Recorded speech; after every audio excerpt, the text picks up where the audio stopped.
شوف، قضية ميلادين أتذكر عام 2007 2008 أنا كنت في وقتها مدير عام كرة القدم. نعم.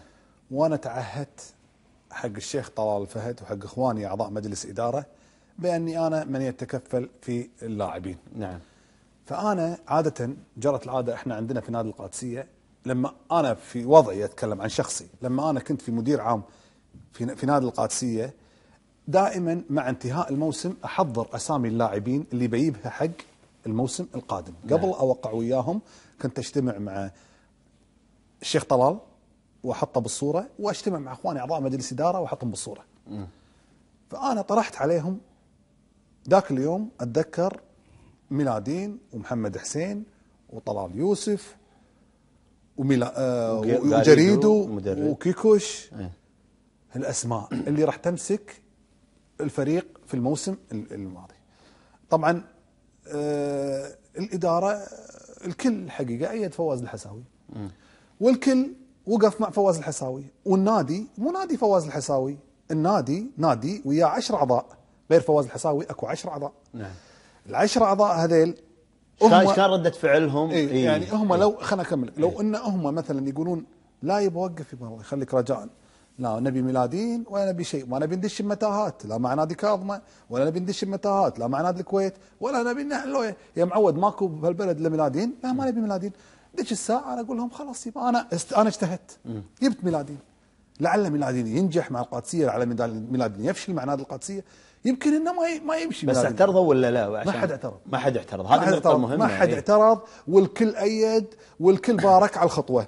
ولما انا وقعت مع ميلادين اتذكر بمحطتكم انتم هني في قناه العداله، قلت انا هني، ولو تعيد حق الاشرطه في قناه اللوبي، قلت انا المتكفل من الالف الى الياء حق قضيه ميلادين. ليش؟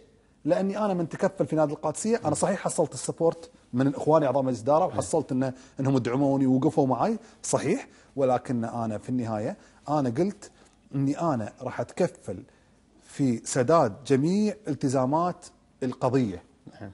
وانا خلي يطلع اي احد يقول لي دفع اي شغله من نادي القادسيه لمحكمه الكاس ولا لمحكمه الفيفا. نعم. انا تكفلت ووعدت ووفيت وسكرت كل الالتزامات، ولا حملت نادي القادسيه اي التزامات ماليه بخصوص هذه القضيه. نعم. واذكر لما قدمت استقالتي عندي ايميلات موجوده، والله لو ادري كان يجيبها وياي، عندي ايميلات موجوده.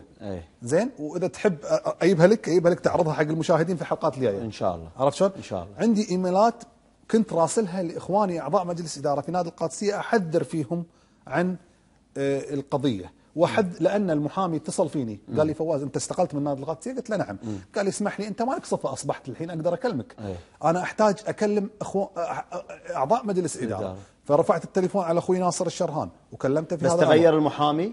لا نفس المحامي. من يدفع المحامي رسوم كلها انا دافع على حسابك كلها؟ كل المحامي كل القضيه كلها ما انت متحملها. نادي القادسيه ما دفع ولا فلس. اوكي. زين، ونجحنا في اسقاط 400,000 دولار كانت على النادي. ترى النادي ما كانت بس توقيفه فترتين، كان تغريم نادي القادسيه 400,000 دولار وحرمانه من تسجيل فترتين. نجحنا في اسقاط ال400، وظلت هاي الشغله. وكنت اقول حق نادي القادسيه، كنت اقول لهم ان كانت راح يغرمونكم 400,000 دولار هم انا راح اتكفل فيها.